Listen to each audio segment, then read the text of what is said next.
jour, Jésus-Christ va rencontrer un homme et il va le coloniser. Il va le coloniser. Il va lui dire, écoute, pour rentrer, pour voir ce pays qui est le royaume de Dieu, pour avoir le visa et entrer dans ce pays, la condition, c'est que tu dois naître de nouveau. Comment faire pour rentrer, pour voir le royaume? Il dit entrer. Jésus dit, il faut naître de nouveau. Amen. Yes. Tu vas changer de nationalité. Après que tu l'aies vu, tu dois recevoir la citoyenneté. Il te faut naître d'esprit. L'esprit avec lequel tu es né du ventre de ton père, ta mère, doit changer. Yes. Notre esprit. Dans Ézéchiel chapitre 36, et juste à la présence de Dieu dans ce lieu, c'est magnifique. Dans Ézéchiel 36, il va dire ceci. Dans les derniers temps, dans ces derniers temps, je mettrai mon esprit en vous. Je vais retirer le cœur de pierre. Je mettrai le cœur de chair. C'est ce cœur-là qui va t'amener à obéir à les commandements. Jésus a dit, écoutez, le royaume de Dieu, pour devenir citoyen, il te faut recevoir un nouvel esprit et un nouveau cœur. Avec ce cœur, tu ne peux pas obéir à Dieu. Dans Jean chapitre 3, verset 3, Jésus lui répondit, en vérité, je te le dis, si un homme naît de nouveau, il ne peut pas voir le royaume de Dieu. Verset 4, Nicodème lui dit, comment un homme peut-il naître quand il est vieux? Peut-il entrer dans le sein de sa mère et naître? Jésus répondit, en vérité, je te le dis, si un homme ne naît d'eau et d'esprit, il ne peut pas entrer dans le royaume. Pour vivre les mystères du royaume, pour vivre la gloire de Dieu, pour voir les choses de Dieu dans ce monde, la condition c'est de naître de Dieu. Yes. Tu ne peux pas être Gabonais et voir Dieu. Je reprends. Tu ne peux pas être Gabonais. C'est-à-dire avoir une mentalité gabonaise, une conscience d'être un Gabonais et naître de Dieu. Tu dois être une autre personne qui n'a jamais existé. Tu dois recevoir un autre esprit. Parce que l'esprit gabonais, c'est un esprit condamné à la mort. Dans Romains chapitre 6, 3 la Bible déclare que tous ont péché. Ils sont privés de la gloire de Dieu. Tout Gabonais est privé de la gloire de Dieu. Tout Togolais est privé de la gloire de Dieu. Tout Français est privé de la gloire de Dieu. Et Romains 6, 23, la Bible dit, et le salaire du péché. Bon. Et là, Jésus-Christ dit, le royaume de Dieu, ce n'est pas pour les morts, c'est pour les vivants. Tu dois le dire. Amen. À ce niveau, il est important de comprendre que le règne de Christ commence par la nouvelle naissance. Je reprends. Le règne de Christ dans une vie commence par la nouvelle naissance. Dans Jean chapitre 1, au verset 12. Ceux qui croient en son nom, elle a donné le pouvoir de devenir enfants de Dieu, lesquels sont nés non du sang,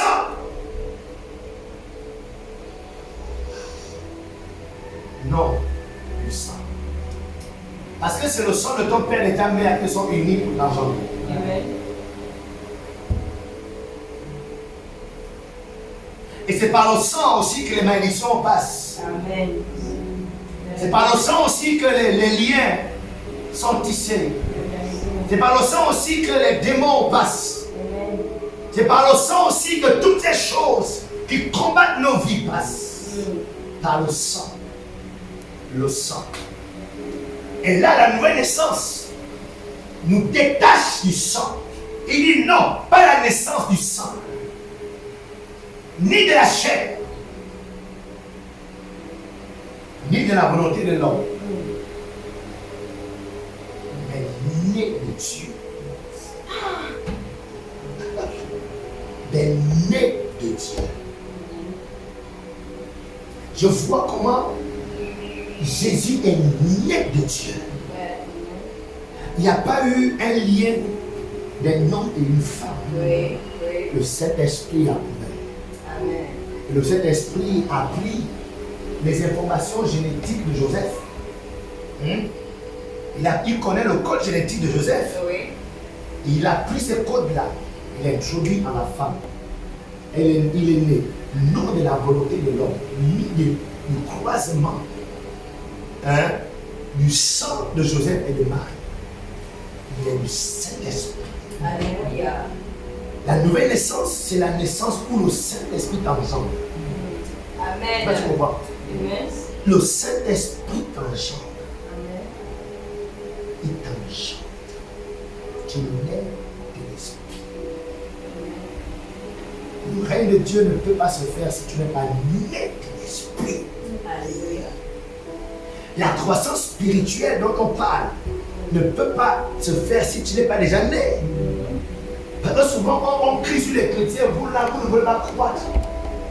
Mais ce qui est né ne peut pas croître. Ce qui n'est jamais né ne peut pas croître. Vérité. Pour qu'une chose croisse, elle doit être d'abord. Alléluia. Donc pourquoi l'église, les gens paraissent toujours des bébés longtemps. En fait, beaucoup dans les églises ne sont pas nés de nouveau. Vérité. Le Saint-Esprit les a encore touchés.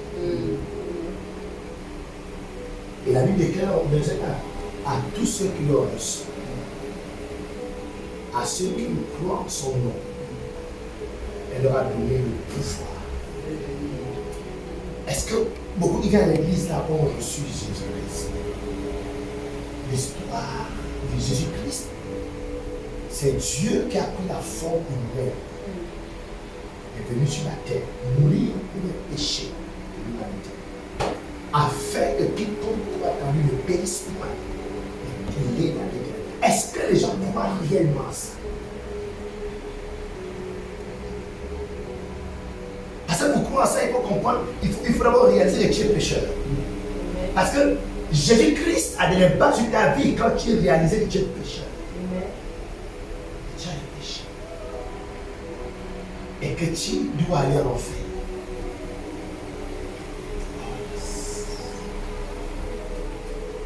Wow. Ce jour au stade, la première fois que j'avais réalisé que j'étais perdu.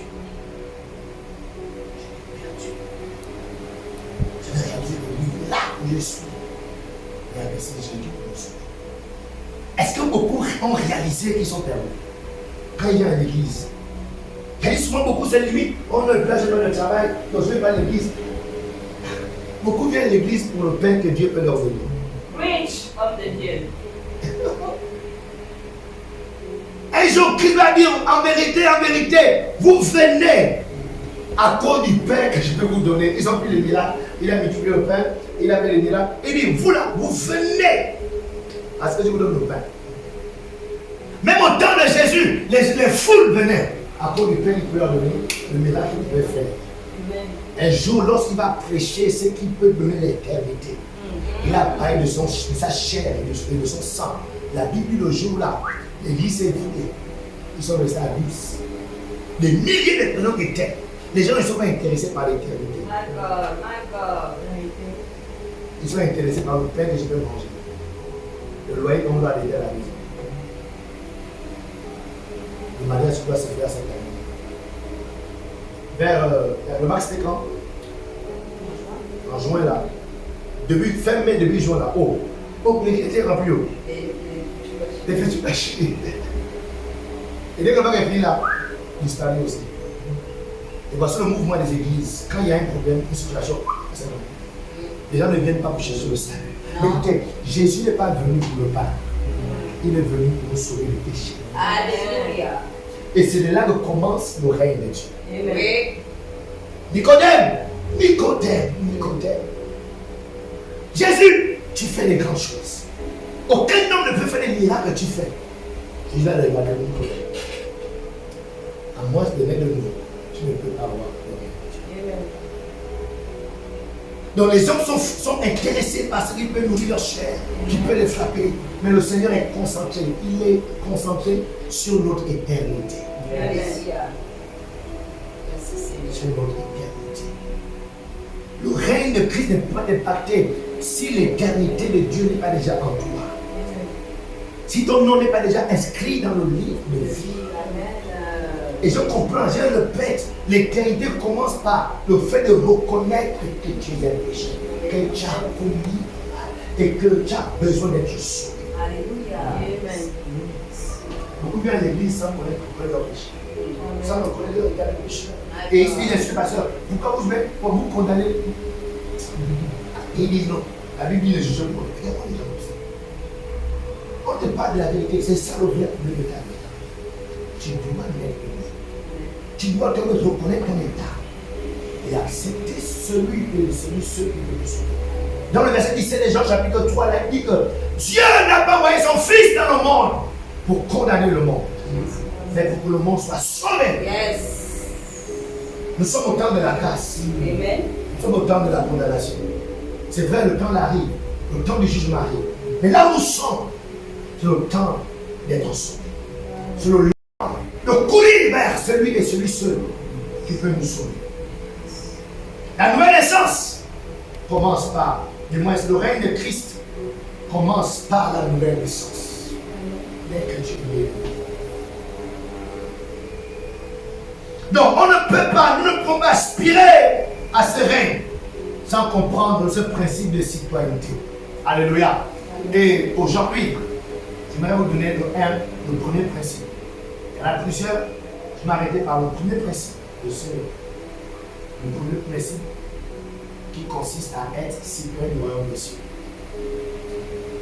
Le premier principe, vous pouvez noter que l'homme est un esprit, il possède une âme et il vit dans un corps. Ce sont les choses qu'on connaît. Et donc on ne comprend pas forcément la teneur, la profondeur. L'homme est un esprit, il possède une âme et il habite dans un corps. Depuis que nous sommes nés, en tout cas pour la grande majorité des gens parmi nous, on nous a appris, on nous a enseigné sur tout, sauf notre réelle personne. Nous sommes des esprits. On nous a appris à nous brosser les dents. On nous a appris à laver nos vêtements. On nous a appris à préparer. N'est-ce pas? On nous a éduqués à dire bonjour. On nous a appris à nous coiffer, à nous maquiller. Tellement il y en a qui deviennent des spécialistes en maquillage. Amen. Mais on ne s'est pas assez appesanti sur l'homme intérieur. Le vrai nous. C'est lui qui n'a pas de fin. C'est lui qui vit éternellement. Le vrai nous qui est un esprit. Alléluia. Donc il faut comprendre déjà ça. Lorsqu'on parle de nouvelle naissance, il faudra comprendre que tu n'es pas ce qu'on voit de l'extérieur. Ton corps n'est que l'enveloppe. Ton corps va périr. Malgré toutes les belles coiffures qu'on peut faire, malgré les... Écoute, un temps viendra où les asticots vont sortir de tes oreilles, sortir de tes yeux, sortir de ta bouche, parce que tu seras en train de décomposer dans la terre. Amen. C'est vrai, non? C'est vrai. Amen. Là, le temps viendra. Mais lorsque ton corps sera en train de se décomposer, ton esprit sera toujours en train de décomposer. Amen. La Bible nous parle de cette histoire de Lazare le pauvre et de l'homme riche. Cette histoire est terrible. Je ne vais pas trop rentrer là à l'intérieur, si je rentre à l'intérieur là. Sinon, je peux plus à force. Mais cette histoire nous donne cette réalité que le vrai nous est un esprit et le vrai nous, lorsqu'on quitte ce corps, qu'il y a une vie au-delà de la tombe. Notre vie ne s'arrête pas dans cette chou, dans ces quatre planches et ce trou rectangulaire. Notre vie ne s'arrête pas là. Il y a une vie au-delà de la tombe. Et c'est notre esprit qui vit au-delà de la tombe. Jésus-Christ est venu mourir, pas pour notre corps, mais pour notre esprit. Notre corps va naître de nouveau quand Christ va revenir. Notre corps La chair, elle sera toujours chair. Elle sera toujours corrompue. Il y aura toujours le péché avec elle. Et c'est notre esprit qui est Christ. La Bible déclare que c'est lorsqu'on va ressusciter en Christ que notre corps va changer. On aura mené un corps incorruptible. Alléluia. Mais pour l'instant, c'est notre intérieur qui doit recevoir le règne, recevoir le salut, l'éternité. Donc ce principe est très important. Que là où tu es, pendant que tu te brosses les dents, pendant que tu passes bon, il y a plus de sœurs ici. En fait, je parle toujours, je parle de tout papier parce qu'il y a des sœurs. Donc c'est toujours vrai quoi. Tu passes 30 minutes devant le miroir. Et tu dois arranger une tresse. Quand toi, tu es une femme à la maison, donc c'est ça. Donc, je veux bien prier sans révélation. Tu vois, tu vas chercher, est-ce que le foulard non? Est-ce que le foulard non? Il y a pour. Tu dois comprendre qu'à l'intérieur de toi, il y a le vrai toi. C'est celui qu'on néglige le plus. On embellit l'extérieur. On embellit ce qui va prier dedans. Alors que c'est éternellement éternel. Jésus-Christ est venu pour notre homme intérieur. Le règne de Dieu, c'est dans l'esprit. Il rentre. Alléluia. Il déclare que à ceux qui l'ont reçu, il leur a donné le pouvoir de devenir les enfants. Et ce qui est terrible, c'est que c'est un processus. Oui. Ce n'est pas d'ordre automatique. On reçoit le salut, ça veut dire qu'on peut le perdre en tout temps. Si on ne travaille pas sur ce pouvoir, travaille en nous. Oui. On peut s'arrêter en chemin et perdre le salut. C'est pourquoi l'apôtre va dire, je travaille avec crainte et tremblement à mon salut. Alléluia. Est-ce qu'on est ensemble? Amen. Alléluia. Amen. Donc nous devons comprendre cela, cette vérité, ce principe-là, pour pouvoir comprendre le règne et le royaume. Parce que nous sommes un esprit, nous avons une âme, nous habitons dans un corps. Notre esprit a besoin d'être sauvé. C'est notre esprit qui devient enfant de Dieu, notre chair est enfant de Dieu. Ma chair est l'enfant de ma mère. La chair est l'enfant de mon père. Amen. Mais mon esprit, ce qui donne la valeur à ma chair, mon esprit est enfant de Dieu. Alléluia. Amen. Bien. Donc, c'est très important. On ne va pas juste s'évaporer. On ne va pas juste disparaître. Mais notre esprit va aller quelque part. Donc, on a besoin de ça. On va s'arrêter là.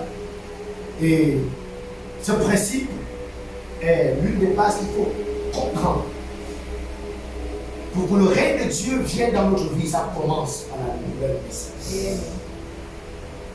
Est-ce que tu es né de nouveau? Est-ce qu'un jour tu t'es mis devant tes péchés et tu as compris que là, j'ai besoin d'être sauvé. J'ai besoin d'être sauvé de péché. Est-ce qu'un jour tu as réalisé